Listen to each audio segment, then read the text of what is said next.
Hello students, topic 1 और topic 2 में हमने डिस्कशन किया था कि कैपिटल और रेवेन्यू आइटम्स के बीच में डिफरेंशिएट करना क्यों ज़रूरी है। यह हमने डिस्कशन किया था टॉपिक 1 और टॉपिक 2।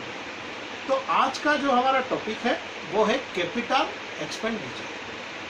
कैपिटल एक्सपेंडिचर क्या है? जिसका बेनिफिट हम more than one accounting period receive करते हैं उसको हम कैपिटल एक्सपेंडिचर कह सकते हैं। अगर मैं डिफाइन करूं उसको, capital expenditure is that expenditure the benefit of which is derived for more than one accounting period. अगर मैं उसको थोड़ा एलाबोरेट करूं या थोड़ा एक्सप्लेन करूं तो मैं कह सकता हूं capital expenditure are those expenditure which results in the acquisition of fixed asset or which results in the betterment or replacement of such an asset.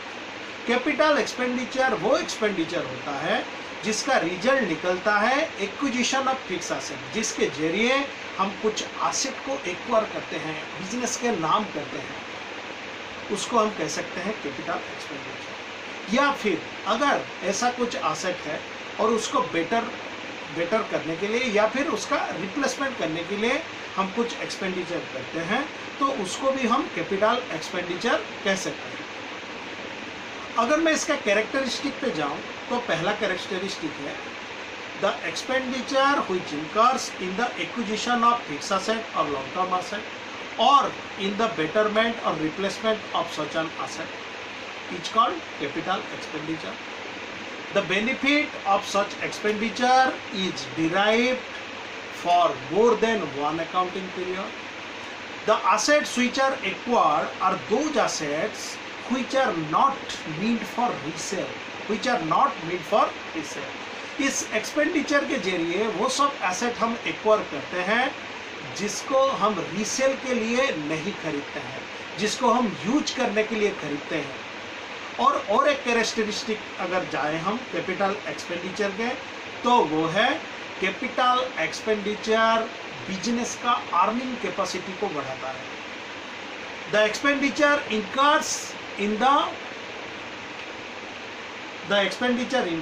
Increases the earning capacity of business. तो ये सब गुण है capital expenditure के।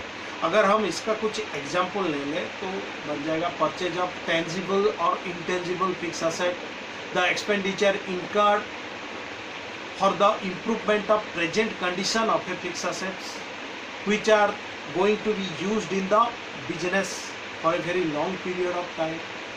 और हम कह सकते हैं कि प्रिलिमिनरी एक्सपेंसेस जो होता है उसको भी हम कैपिटल एक्सपेंडिचर कह सकते हैं। अगर हम शिफ्ट कर रहे हैं बिजनेस को एक लोकेशन से एक फेवरेबल लोकेशन को तो उसको भी हम कैपिटल एक्सपेंडिचर कह सकते हैं। ठीक है, तो कोई भी एक्सपेंडिचर जो हमको लॉन्ग टर्म बेनिफिट देने वाला हो, कोई भी एक्सपेंडिचर एसेट का प्रेजेंट कंडीशन को इम्प्रूव करता हो, कोई भी एक्सपेंडिचर जो कि हमको एक एसेट का बेटरमेंट या फिर रिप्लेसमेंट के लिए खर्च होता हो, कोई भी एक्सपेंडिचर, इस सबको हम कैपिटल एक्सपेंडिचर कह सकते हैं। तो इसका एग्जाम्पल बहुत सारे हो सकते हैं, आपको थोड़ा बुक से इसको पढ़ना है और प्रिपेयर होना है। ठीक है, तो दिस इज आवर टॉपिक 3 जिसका नाम था कैपिटल एक्सपेंडिचर। ओके।